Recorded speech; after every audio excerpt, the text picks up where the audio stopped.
Som. Som, som, som. Boa noite, querida igreja. É uma linda noite hoje. Eu cheguei aqui, eu percebi, comentei até com uma irmã, que hoje é um domingo, né? E está uma linda noite. Então, eu acho que ela merece aquela boa noite com bastante vigor, né, de que realmente essa noite será coroada com a exposição da palavra que vem do Senhor para os nossos corações. Portanto, boa noite. Boa noite. Agora sim, né? Deus abençoe a igreja, Deus abençoe cada um de nós. Eu quero, mais uma vez, expressar a minha alegria em estar aqui, o privilégio que eu tenho de estar aqui, agradecer aos irmãos, à igreja, a confiança que foi depositada em mim, convidando-me mais uma vez para estar aqui nesse púlpito, para trazer o recado do Senhor para os nossos corações. Eu estou muito alegre, muito contente e espero que Deus esteja conduzindo, aliás, estará conduzindo todo o processo. Eu trago um abraço da Igreja Batista do Conforto, igreja a qual eu pertenço. Eu faço parte da equipe pastoral, sou responsável pela área de educação cristã e também da área de pequenos grupos. Mas tive a oportunidade também de estar, logo depois que o pastor Júlio jubilou-se, de estar pastoreando a igreja interinamente durante 1 ano e meio, até que demos posse, pela graça de Deus, ao pastor Michel Apolinário, que hoje é o pastor titular daquela igreja, a qual também eu trago um grande abraço para essa igreja. Amém? Pela manhã, eu também apresentei uma pessoa muito importante, que é a flor da minha vida, que é aquela moça que está sentada ali. Eu gostaria que ela ficasse de pé. Aqueles que não vieram hoje pela manhã, né, poderão conhecer a Rosa, né? Essa é a flor que perfuma o meu coração, né? Sempre perfumou, né? Que Deus abençoe. Ela tem sido assim a minha companheira, uma pessoa muito especial na minha vida. Eu tenho uma filha, ela não pôde estar, ela está viajando, mas nós estamos aqui com a graça do Senhor. E quero trazer uma palavra do Senhor, do coração do Senhor, para os nossos corações. Sempre quando eu leio a palavra, eu sempre procuro ler com a retina de Deus, ou seja, olhar dentro do contexto daquele texto para saber qual é a mensagem, o que eu posso trazer e aplicar na minha vida, na minha atualidade, no meu dia a dia. E hoje eu tenho uma palavra também diferente da de manhã. De manhã nós falamos sobre um homem que, apesar de não ser crente, de ser inimigo do cristianismo, mas ele foi uma pessoa muito importante no âmbito do cristianismo. Eu não sei se os irmãos se lembram o nome dele. Qual era? Gamaliel. Não esqueça desse Gamaliel, né?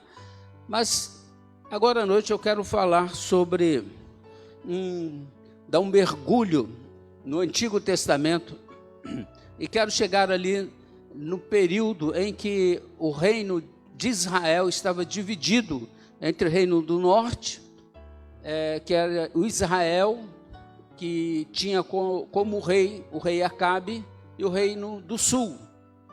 E tinha um profeta que profetizava, que chegava ao rei Acabe para que pudesse dar os comandos, as ordens de Deus para tudo aquilo que ele fosse fazer em termos de guerra contra os seus inimigos. Portanto, eu me refiro ao profeta daquela época, daquele momento, que é o profeta Elias. E eu quero ler um texto E sobre esse texto, eu quero falar sobre um assunto que tem incomodado muita gente. Tem me incomodado, acredito que tem incomodado bastante muitos irmãos aqui.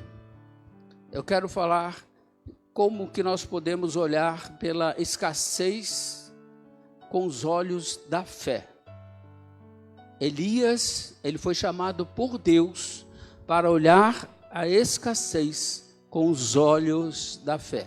Foi um aprendizado para Elias, mas nós podemos tirar muitas lições do texto para os nossos corações.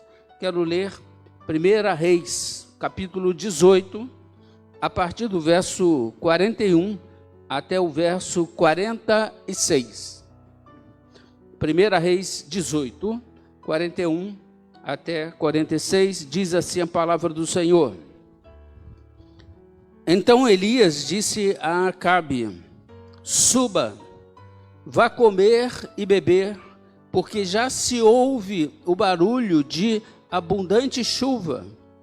Acabe subiu para comer e beber, mas Elias subiu até o alto do Carmelo. Ali, encurvado para a terra, pôs o rosto entre os joelhos e disse a seu servo: vá e olhe para o lado do mar. E ele foi e olhou e disse: não vi nada. Então Elias disse: volte. Assim, por 7 vezes ele fez. E na 7ª vez o servo disse: eis que se levanta do mar uma nuvem pequena, como a palma da mão de um homem. Então Elias disse: suba e diga a Acabe: apronte o seu carro e desça, para que a chuva não o detenha.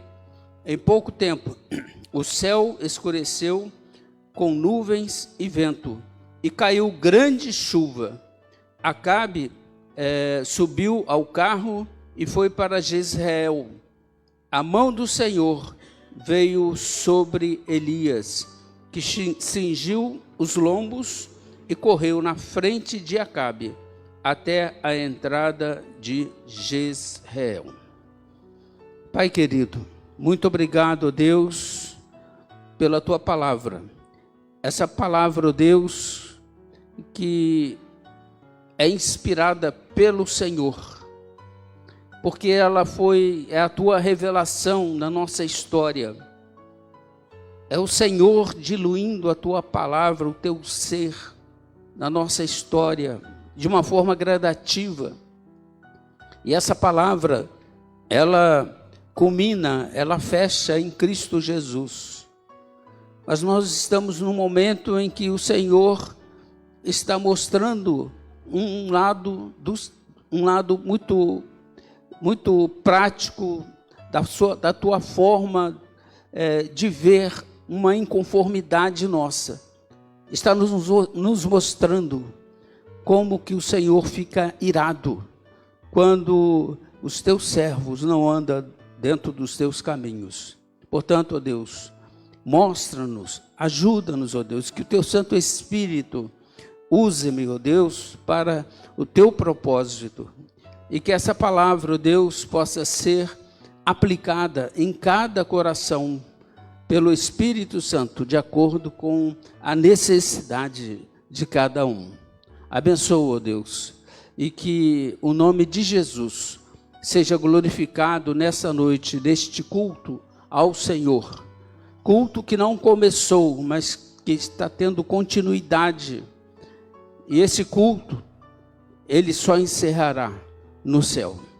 Portanto, ó Deus, nesse tempo que estamos aqui, de culto comunitário, nós pedimos a tua graça, a tua misericórdia e a tua instrução, através da orientação do teu Santo Espírito.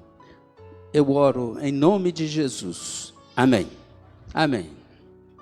Irmãos, eu creio que todos aqui vivem, ou já viveram, ou viverão momentos de escassez. Elias estava vivendo, o povo de Israel estava vivendo uma grande escassez de água. O povo estava sedento. E muitas das vezes nós também passamos por situações regadas à escassez. E nós visualizamos soluções somente quando nós olhamos com os olhos da fé. Porque nessa hora, quando a escassez chega em nossas vidas, e quando eu digo escassez, eu estou me referindo às várias áreas da nossa vida. Como, por exemplo, quando o emprego, você perde o emprego, você entra num processo de escassez. Quando a doença chega, você entra num processo de escassez de saúde. Ou seja, nós enfrentamos escassez em todos os momentos, em todas as horas. É a harmonia no lar, paz no lar. A escassez no relacionamento entre pais e filhos, filhos e pais, esposo e esposa e vice-versa. Nós estamos sujeitos à escassez. Agora, a questão é saber como que nós podemos lidar com a escassez. A escassez, ela chega até ao jovem, ao adolescente, que hoje em dia olha para um futuro incerto e não sabe nem qual profissão ou como ele vai lidar com a vida. Muitos jovens estão perdendo a perspectiva de vida. É a escassez. E nesta hora, irmãos, nós precisamos fazer como Elias, porque só resta esta opção: olhar a escassez, mas com os olhos da fé, porque isso agrada ao Senhor. Quando nós lemos ali em Hebreus, no capítulo 11, no verso 6, nós vemos isso. Quando nós olhamos para a escassez com os olhos da fé, Deus, ele se agrada. E o texto diz: de fato, sem fé é impossível agradar a Deus, porque é necessário que aquele que se aproxima de Deus creia que Ele existe e que recompensam o que o buscam. Portanto, Deus se agrada quando nós abrimos ou aprendemos a abrir os nossos olhos da fé. Está difícil, mas vamos olhar com fé, porque Deus é Pai, nós somos filhos, e nós precisamos aprender a descansar nos cuidados do Pai. E muitas das vezes esquecemos nisso e mergulhamos na escassez, nas diversas escassez da vida. Mas esse texto que nós lemos, ele tem um contexto. Ele acontece exatamente há 900 anos antes de Jesus nascer. Quando Acabe, ele era rei em Israel. E o profeta Elias era aquele que chegava perto de Acabe e dizia, o rei Acabe perguntava para o profeta Elias: olha, eu devo ir à guerra ou não? O que o Senhor diz? Então o profeta, ele dizia: assim diz o Senhor, vai ou não vai? Mas Acabe decidiu não andar nesta linha de obediência ao Senhor. Ele decidiu importar a idolatria pagã para Israel, trazendo corrupção religiosa para o povo de Israel. E pior ainda, ele casou-se com Jezabel e trouxe os deuses pagãos para serem adorados em Israel. Ele trouxe o deus Baal, que é o deus da fertilidade, e também a sua esposa, Aserá. E levou o povo a se corromper religiosamente. Ele caiu, meus irmãos, na palavra do Senhor ao rei Acabe. Deus, ele se entristeceu com essa postura de Acabe. Ele se entristeceu. E tudo isso provocou a ira do Senhor. E quando a ira do Senhor é provocada, Deus, ele reage. E é nesse momento que entra o profeta Elias. Deus vai até Elias e diz a Elias: olha, você tem uma missão. Você vai até o rei e você vai com um recado, uma mensagem minha.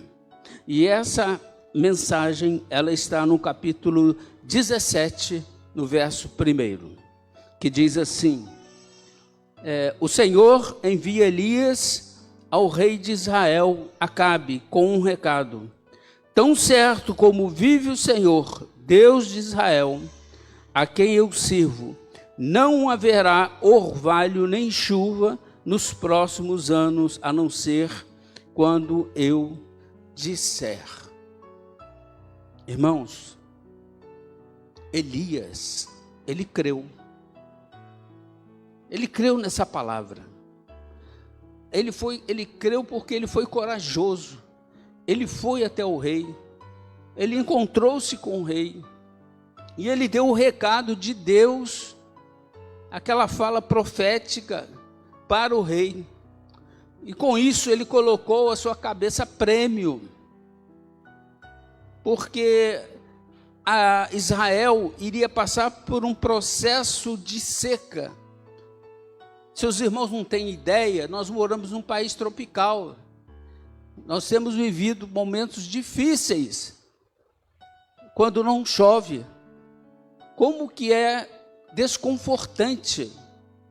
Agora os irmãos imaginam um país árido, como era Israel, onde estava localizado Israel, no deserto praticamente. O que é ficar um ano sem água, sem uma gota d'água. A terra não produz, a seca é total, a fome é total. As pessoas começam a entrar em pânico. Mas só que não durou um ano, não durou 2 anos. Irmãos, Elias, ele creu naquilo que o Senhor disse. Quando ele chegou até Acabe, e ele deu essa notícia, Jezabel disse: olha, deixe ele comigo, porque eu trarei a cabeça dele nas suas mãos.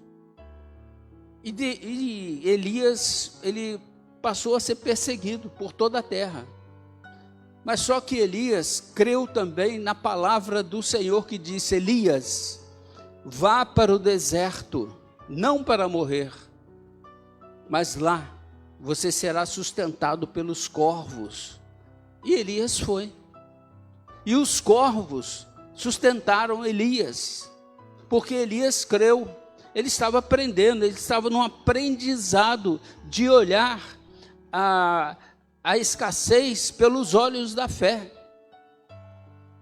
Mas o Senhor disse também para Elias: Elias, você terá o sustento também de uma viúva de Serepta, que praticamente não tem azeite, mas você multiplicará o seu azeite e ela vai te alimentar. E isso aconteceu porque Elias creu. Os irmãos percebem que Elias estava no deserto para um aprendizado, para aprender a olhar pela fé. O que nós precisamos hoje é isto, é olhar esse mundo tão difícil, tão sem perspectiva, mas olhar pela fé. Não simplesmente pelos indicadores econômicos ou indicadores políticos, mas olhar pela ótica divina, olhar pela fé, porque é isso que é importante. E depois, meus irmãos, Deus ainda falou para Elias: Elias, o filho desta mulher, dessa viúva, ele morrerá, e você ressuscitará esse garoto. E isso aconteceu. Portanto, tudo isso acontece, meus irmãos, dentro do contexto deste texto. Elias creu, mas chegou o momento em que Deus, ele ouve o clamor do povo, e ele dispensa a sua misericórdia para com o povo. Ele decide interromper aquele processo de seca, que já durara 3 anos. Os irmãos já imaginaram 3 anos sem uma gota de água. A situação era tão caótica que o próprio rei pegou o seu cavalo, saiu pelo deserto afora para ver se conseguia encontrar capim para sustentar o seu cavalo, senão ele morreria. A situação era caótica, era terrível, e é nessa hora que a mão misericordiosa de Deus, ela é aberta, e novamente, Deus vai até Elias, lá no deserto. Elias, está na hora de você voltar. Você volta com um recado para o rei Acabe. E esse recado, irmãos, ele está exatamente no capítulo 18, no verso 1 e no verso 2, que diz assim a palavra: muito tempo depois, no 3º ano da seca, a palavra do Senhor veio a Elias dizendo: vá apresentar-se a Acabe, porque farei cair chuva sobre a terra. Amém. O povo vai ser aliviado. Irmãos, o aprendizado de Elias durou exatamente 3 anos no deserto. Nós, eu, você, independente da faixa etária, se você é jovem, adolescente, se você é adulto, idoso, não importa, mas muitas das vezes nós caminhamos também nos desertos da vida, desertos de sequidão, que está faltando alguma coisa, até sequidão financeira, ou sequidão na área de saúde ou de relacionamento. E também muitas das vezes, nós trilhamos os caminhos da escassez do dinheiro, da saúde, da harmonia, do diálogo, mas nós não somente caminhamos nos desertos da vida, mas trilhamos também os caminhos da escassez. E fica a resposta daquela época, que é a resposta para hoje. O que as pessoas, qual a pergunta, aliás, não resposta, pergunta, o que as pessoas na época perguntavam: até quando, Senhor? Até quando vai durar essa seca?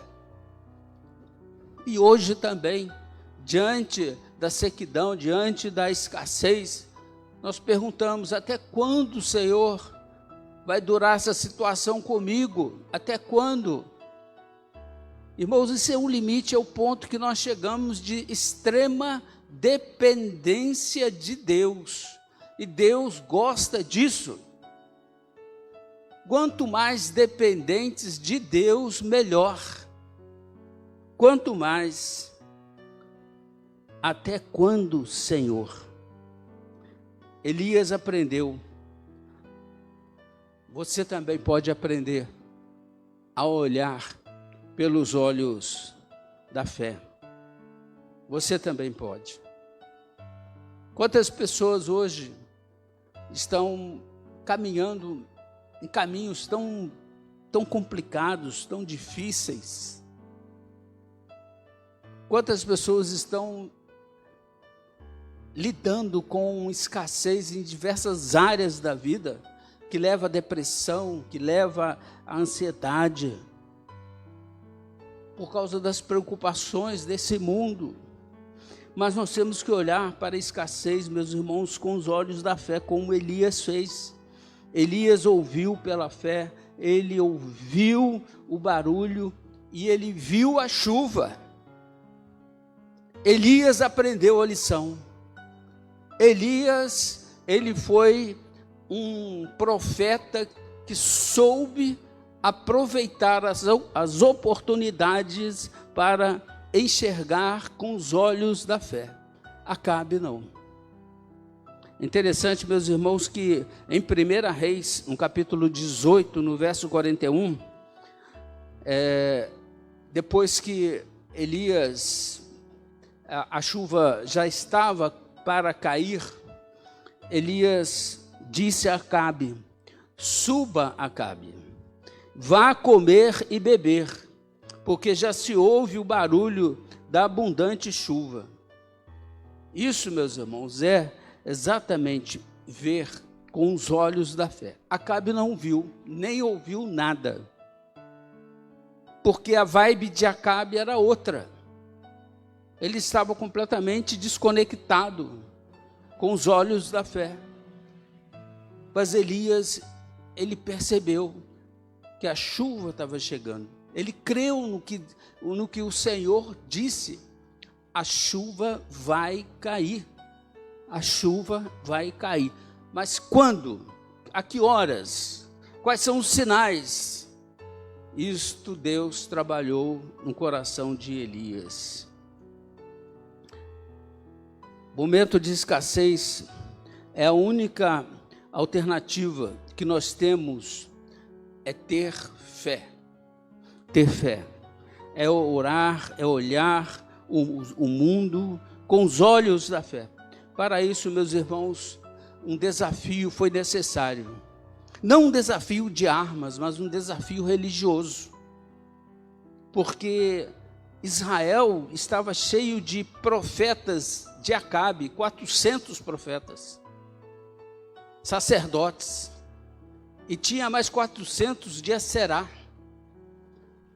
E eles estavam corrompendo o povo. Então Elias, ele chegou e ele lançou um desafio para Acabe: olha, Acabe, reúna no Monte Carmelo todos os profetas de Baal e todos os profetas de Aserá, e eu estarei junto.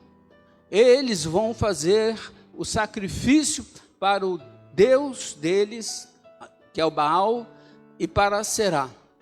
Vamos ver quem fazer com que chova, quem fazer com que o altar seja completamente assim, seja atingido.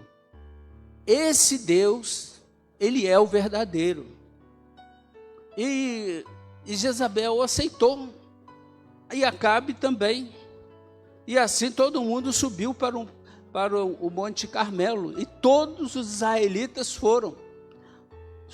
Foi aquela muita gente, muito, o povo todo estava ali naquele Monte Carmelo. E começou-se pela manhã. Esse duelo, religioso, é muito interessante, meus irmãos, porque os sacerdotes de Baal e de Aserá, eles ficaram o dia todo invocando o Deus deles, se cortando, entrando em êxtase, mas nada acontecia. E Elias disse: olha, o Deus de vocês deve estar cansado, o Deus de vocês não deve ter poder hoje.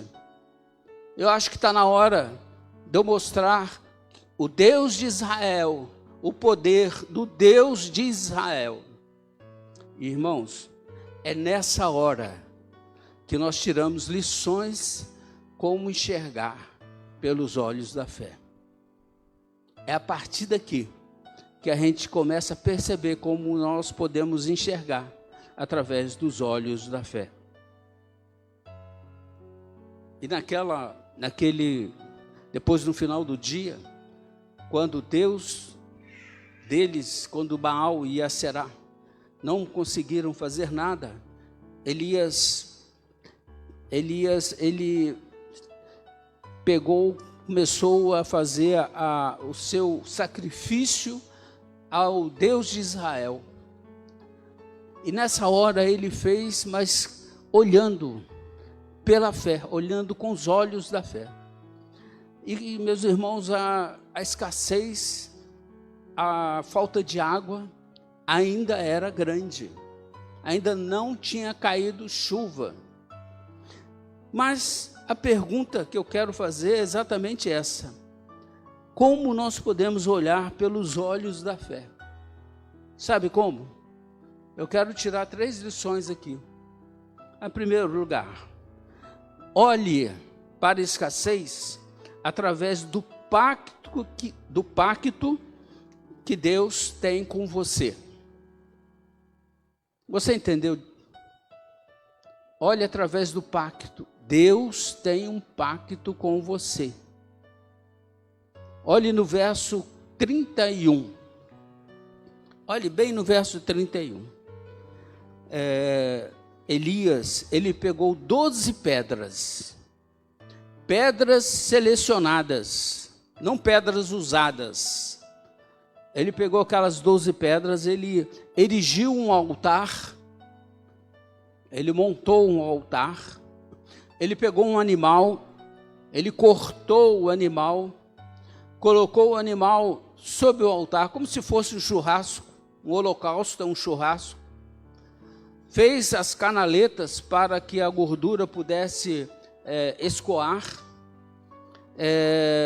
e ele fez isso com 12 pedras, segundo o número das tribos dos filhos de Jacó, a quem tinha vindo a palavra do Senhor, dizendo: o seu nome será Israel.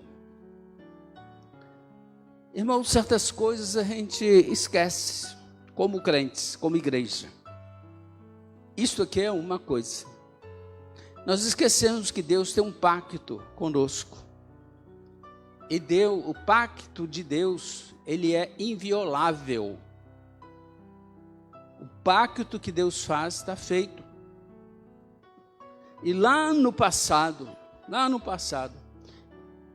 ele tinha feito um pacto com Abraão, com Isaac e com Jacó. Mas Elias, irmãos, ele não olhou para as pedras em si, não. Elias, ele olhou para o simbolismo daquelas 12 pedras. O que representa aquelas 12 pedras? Representava exatamente as 12 tribos de Israel. Foi isso que Elias olhou, e não para as 12 pedras. E o interessante é que Elias, ele diz exatamente o seguinte no final: a quem tinha vindo a palavra do Senhor, dizendo: o seu nome será o quê? Israel. Ou seja, Elias olhou para trás, para o passado, e visualizou aquele embate de Jacó com o mensageiro de Deus, e venceu. Jacó venceu, e por isso Jacó foi ferido, e a partir daquele momento, o nome de Jacó passou a ser Israel. Por isso que a nação é Israel. É por isso que a nação é Israel. Ou seja, o que significa isso em termos práticos? Significa, irmãos, que Deus, ele está fazendo um efeito elástico na sua misericórdia, e não finalizando em Jacó, mas através de Israel, está encampando as 12 tribos de Israel. E 12 tribos de Israel chega também nos 12 apóstolos, chega na igreja primitiva, e chega nos dias de hoje, chega na Igreja Batista Monte Moriá. Portanto, Deus tem um pacto com a Igreja Batista Monte Moriá, comigo, com você, com todos nós. E amém por isso. Amém? Interessante que Jacó mudou o seu nome para Israel, exatamente para contemplar as 12 tribos de Israel. aquele altar simbolizava muita coisa, simbolizava assim, a abrangência do pacto de Deus, do Senhor, com a humanidade, com os 12 irmãos de Jacó, ou seja, com as 12 tribos de Israel. E quando a gente faz essa questão de simbologia, de comparação, 12 tribos de Israel, 12 apóstolos, 12 igrejas, e vai fazendo essa simbologia. O judaísmo tem muito isso. Então, como olhar pelos olhos da fé? Elias, ele não viu o quê? A pedra, as 12 pedras, mas ele viu nas 12 pedras um pacto de Deus com a humanidade. Ele viu isso. E amém por isso. Mas não para por aí. Eu faço a mesma pergunta, mas com uma outra resposta. Como podemos olhar pelos olhos da fé? Segundo lugar, olhe através do que você não entende. Aí começou a complicar um pouco, irmãos. Eu imagino que as pessoas que estavam ali no Monte Carmelo não estavam entendendo nada do que Elias estava fazendo, a começar pelas 12 pedras. Mas observem o versículo 33 até o 36. Olha, perceba bem a complexidade do que Elias estava fazendo, o que as pessoas entenderam. Diz assim: então armou a lenha, cortou o novilho em pedaços e os pôs sobre a lenha. Então disse: encham 4 cântaros com água e derramem sobre o holocausto e sobre a lenha. Disse ainda: façam isso outra vez. E eles o fizeram. Disse mais: façam isso pela 3ª vez. E eles o fizeram pela 3ª vez. A água escorria do altar e enchia também a vala aberta.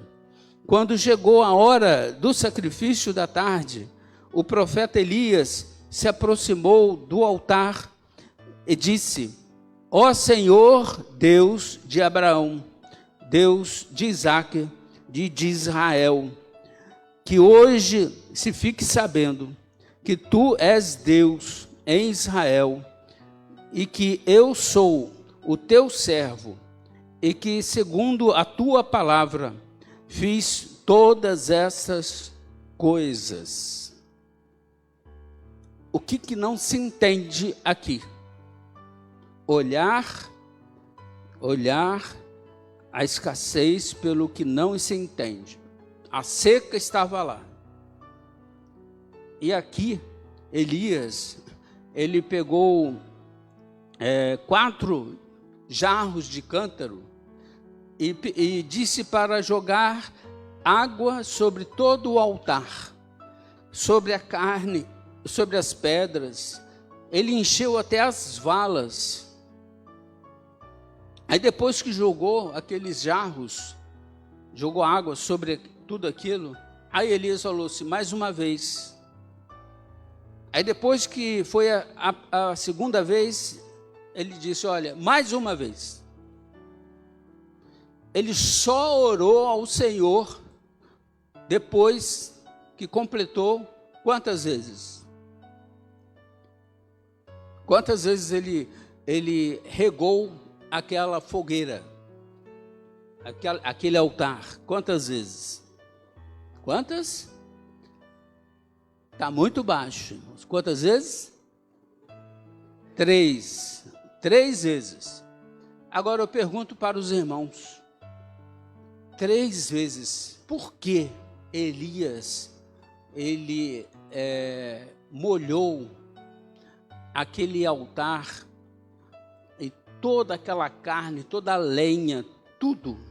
3 vezes. Ele encharcou tudo. Por que 3? Da primeira foi 12 pedras, que ficou entendido que foi as 12 tribos de Israel. Amém? Todo mundo entendeu? Agora, já são três vezes. Encharcar 3 vezes. Por quê? Por que ele fez isso? Os irmãos desconfiam por quê?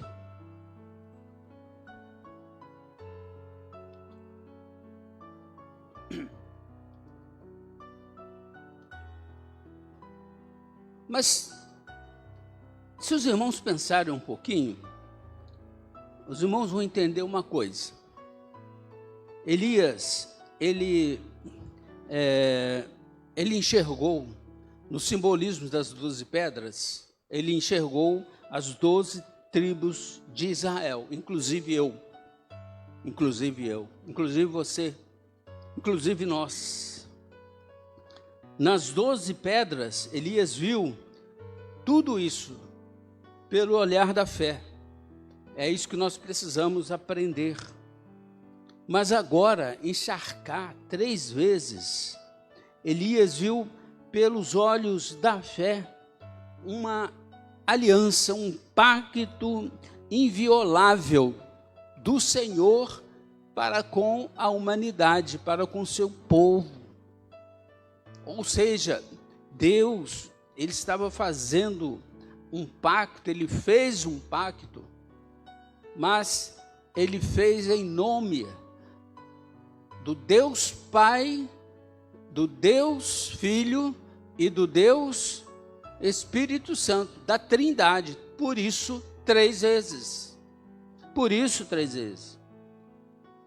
Ou seja, aquilo que parecia meio difícil de ver, como nós podemos colocar aqui, através de algo que não entende, pelo menos as pessoas não entenderam muito, mas agora nós entendemos que Elias, ele só fez aquela oração bonita, depois que regou 3 vezes, porque ali ele estava entendendo que o Deus Pai, que dispensa todo o cuidado para conosco, estava presente, que o Deus Filho, que tornou-se carne, que morreu na cruz por nós, estava presente ali, e que o Deus Espírito Santo, que habita em conosco, ele está conosco, e quer estar com você, ele estava ali também. Portanto, aquele pacto, ele era inviolável, aquela aliança era inviolável, e ela demonstra exatamente que aquela fogueira que iria acontecer ali, era uma fogueira improvável. Sabe o que significa algo improvável, que não tem lógica, não tem sentido? Como que pode uma fogueira encharcada de água pegar fogo? Você já viu isso? Você acha que é possível? Uma fogueira encharcada de água, pegar fogo? É só, meus irmãos, da parte de Deus. Mas Elias, ele continuou, ele fez aquela oração, e ele finalizou a sua oração em nome do Deus de Israel. Olha que coisa bonita. E nós sabemos que Jesus, ele veio de uma das tribos de Israel. E como que nós terminamos as nossas orações? Em nome de Jesus. Logo, Elias também terminou a sua oração em nome de Jesus. É assim que nós temos que ver a Bíblia, irmãos. É com esta atualização. Interessante que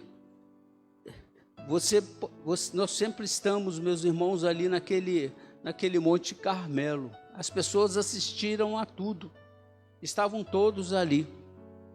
Mas ainda, eu quero responder essa pergunta mais uma vez. Como olhar a escassez pelos olhos da fé? através da mudança de atitude. Mudar de atitude. Depois que Elias orou, depois que ele preparou todo aquele altar, que ele encharcou, e ele orou, o que aconteceu? O que aconteceu com aquele altar? Com aquele holocausto?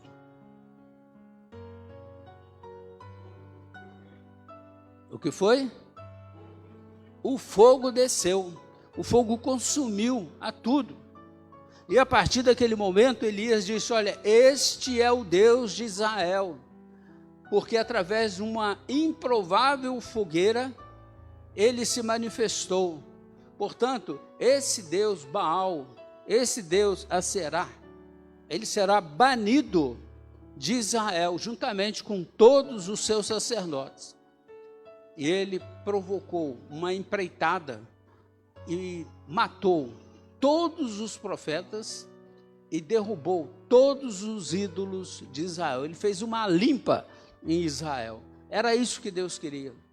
Era isso que Deus queria. Agora sim, agora chegou no ponto. Agora Elias, ele chegou exatamente no texto que nós lemos no início. É quando ele vai conversar com o rei, ele vai conversar com Acabe. No verso 41 e no verso 42, aqui está a mudança de atitude.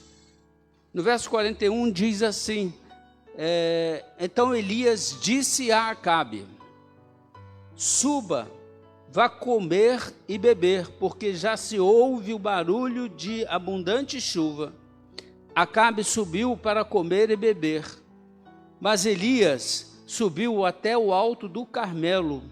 Ali, encurvado para a terra, pôs o rosto sobre o joelho e disse a seu servo: vá e olhe para o lado do mar.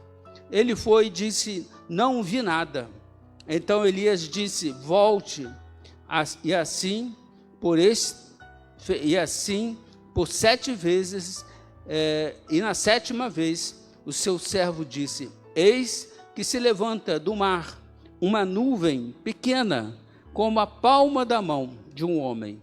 Então Elias disse: suba e diga a Acabe: apronte o seu carro e desça, para que a chuva não o detenha. E em pouco tempo o céu escureceu com nuvem e o vento caiu, e caiu uma grande chuva. Acabe subiu ao carro e foi para Jezreel.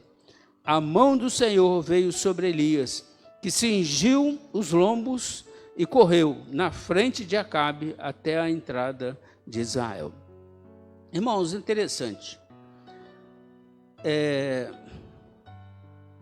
Elias, ele ouviu o barulho da chuva antes que a nuvem da chuva se formasse.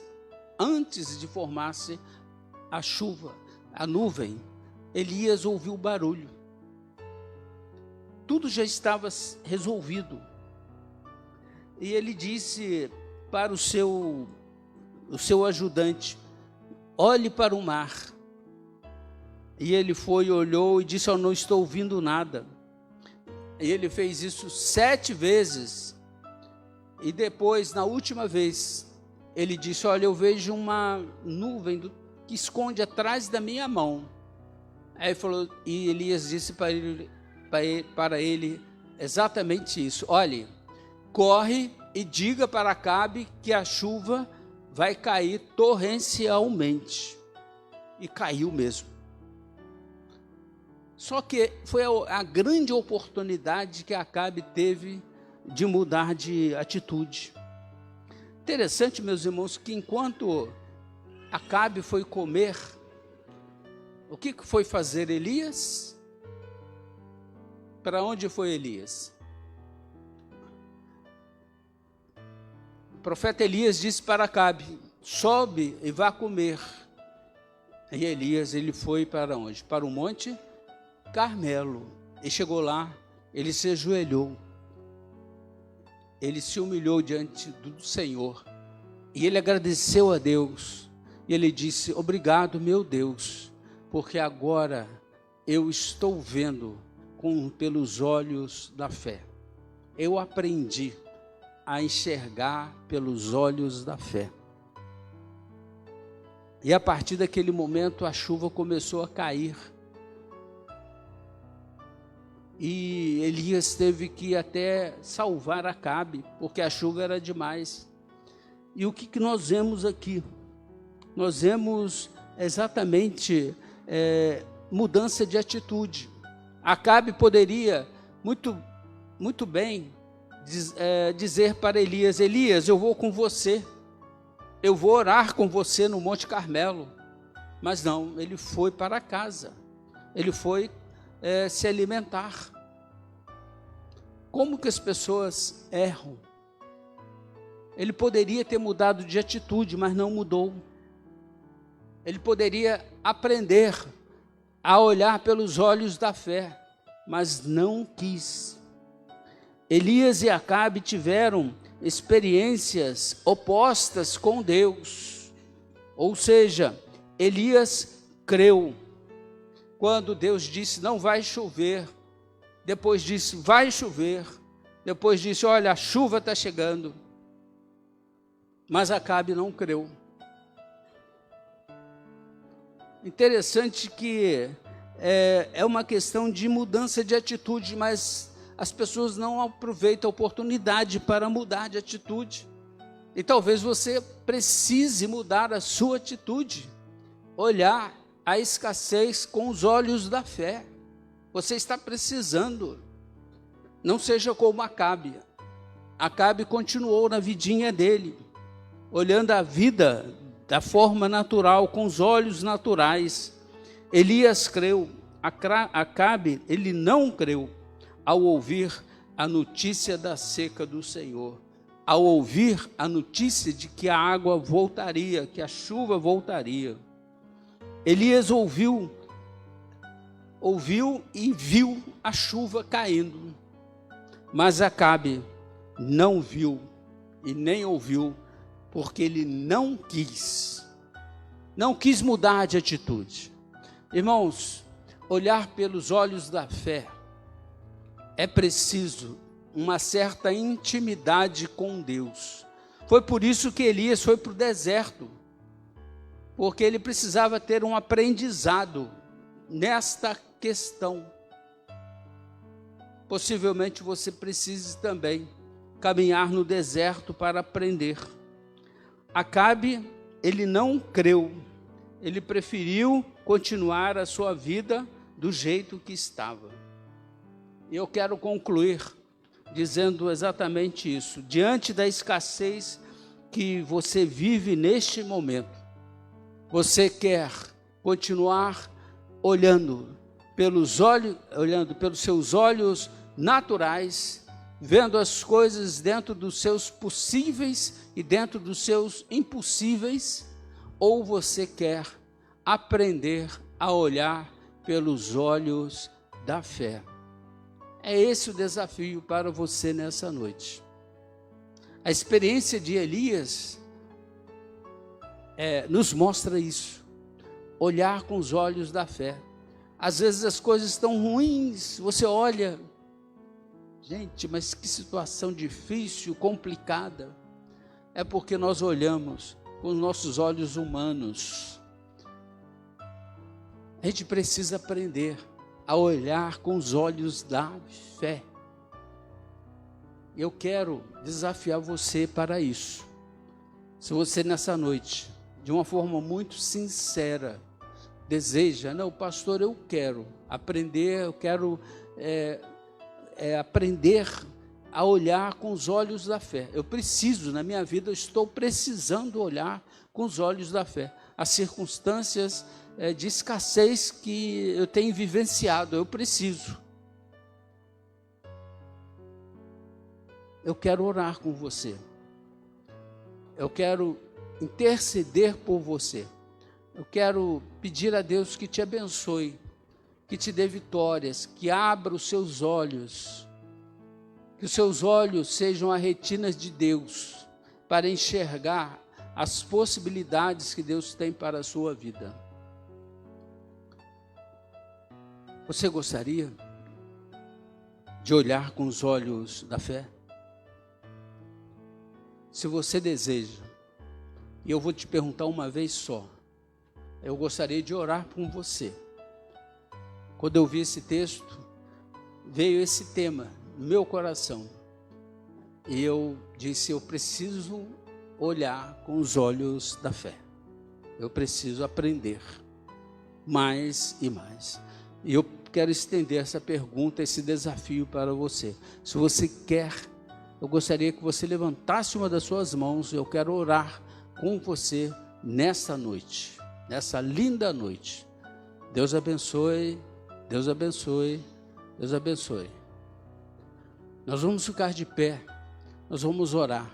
Eu quero agradecer por essas vidas, por essas pessoas, esses irmãos que diante de Deus disseram, eu quero olhar pelos olhos da fé. A Bíblia diz algo que a gente tem que levar a sério. Tudo que nós ligarmos na terra, nós ligamos também aonde? Nos céus. As decisões aqui na terra, elas têm implicações também lá no céu. Vamos orar? Pai querido, muito obrigado, Deus, por esse texto maravilhoso.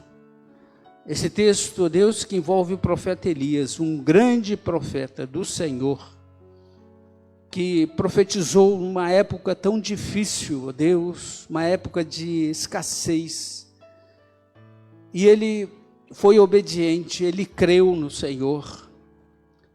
Ele se colocou à disposição do Senhor para aprender a olhar as circunstâncias, meu Deus, difíceis que o povo vivia, que ele viveu pelos olhos da fé.